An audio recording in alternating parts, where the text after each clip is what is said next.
Hello everyone, মাই lifestyle Lakshmi YouTube চ্যানেলে তোমাদের সবাইকে স্বাগত। আজ আমি তোমাদের সাথে একটা চিকেনের রেসিপি শেয়ার করব। আশা করি আমরা সবাই চিকেন কারি, চিকেন কষা খেয়ে বোর হয়ে গেছি, তাই তোমাদের সাথে একটা নতুন রেসিপি নিয়ে এসেছি। সেটা হলো কাশ্মীরি চিকেন। আমি চিকেনটা ভালো করে ধুয়ে পরিষ্কার করে নিয়েছি। এবার আমি একটা মশলা বানিয়ে নেব। ওটার জন্য নিয়েছি শুকনো লঙ্কা, এলাচ, লবঙ্গ, দারচিনি, গোলমরিচ, তেজপাতা আর মৌরি। এইগুলো ভালো করে আমি একটা ফ্রাই প্যানে একটু ভেজে নিচ্ছি। এরপর আমি গুঁড়ো করে নেব।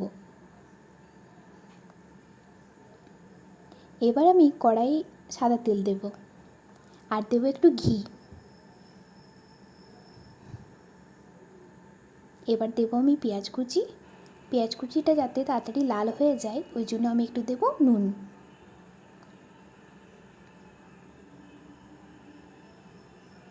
যে পেঁয়াজটা একটু লাল হয়ে যাবে আমি এর মধ্যে দিয়ে দেবো আদা রসুন বাটা।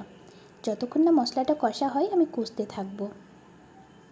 এরপর দিয়ে দিলাম আমি চেরা কাঁচা লঙ্কা, কাশ্মীরি লঙ্কা গুঁড়ো।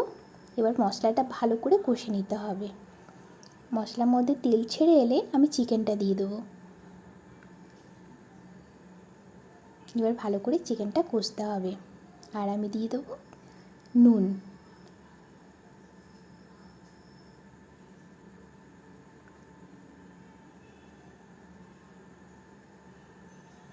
চিকেনটা প্রায় আমার অনেকটাই কষা হয়ে গেছে।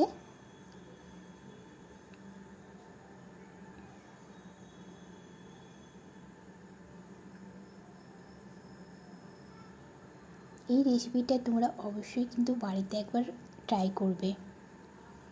আর আমি রোস্ট করা যে মশলাটা রেডি করেছিলাম সেই মশলা দিয়ে দিলাম।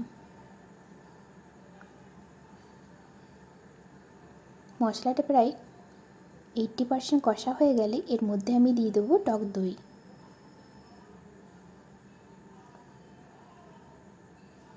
এবার আরও কিছুক্ষণ আমি কষে নেব। এরপর আমি ওপর থেকে দিয়ে দেবো কসুরি মেথি।